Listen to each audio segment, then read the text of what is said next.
গতকালকে জার্মানি বিশ্বকাপ থেকে বাদ পড়ার পর থেকে বাংলাদেশে দুইটা ঘটনা ঘটতেছে। এক, সেটা হচ্ছে যে একটা বিশেষ দলের সাপোর্টার আছে যাদের মন খুব খারাপ, তারা ফেসবুকে বিভিন্ন ট্রল করতেছে, মিম করতেছে, কান্নাকাটি করতেছে। এটা হচ্ছে আর্জেন্টিনার ফ্যান বেস, যে টক্সিক আর্জেন্টাইন যারা আছে আর কি বাংলাদেশে, তারা কিছুতেই মানতে পারতেছে না যে তাদের আব্বু জার্মানি এত সহজে বাদ হয়ে চলে যাবে। স্বাভাবিক, পিতার প্রস্থানে পুত্রের একটু মন তো খারাপ হবেই, এটা নর্মাল, আন্ডারস্ট্যান্ডেবল।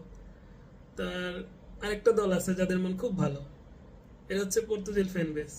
স্পেসিফিকলি যদি বলি তাহলে হচ্ছে আপনার এটা হচ্ছে ব্রাজিল ফ্যান বেস। এখন এদের মন কেন ভালো? অনেকে বলতে পারেন যে হ্যাঁ 7 আপ এই সেই, না, ব্যাপারটা আসলে সেটা না। আপনার জার্মানি ছিল ব্রাজিলের সেই হাজব্যান্ড যে সন্ধ্যা থেকে লিসা করতো, তারপর রাতে এসে প্রচুর মারতো, টাইম নিয়ে মারতো। এই অত্যাচার বহুদিন সহ্য করছে ব্রাজিল, আর কত? মানুষের তো ধৈর্যের একটা শেষ সীমা থাকে।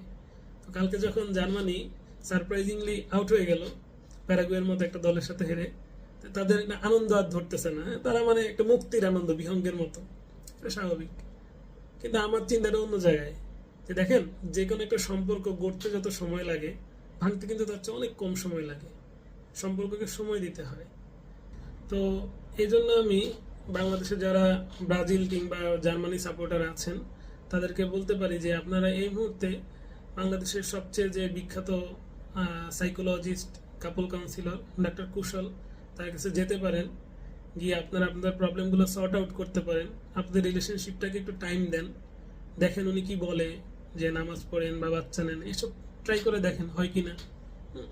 তাতেও যদি না হয়, তখন পরবর্তী স্টেপে কি করা যাবে সেটা ভবিষ্যৎই নির্ধারণ করে দিবে। তবে আমার মনে হয় একটা সম্পর্ককে সময় দেওয়া উচিত, এত সকাল হাল ছেড়ে দেওয়া উচিত না।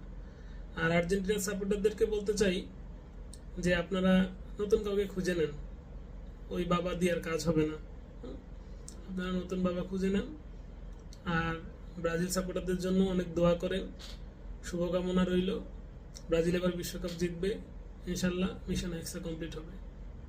ধন্যবাদ।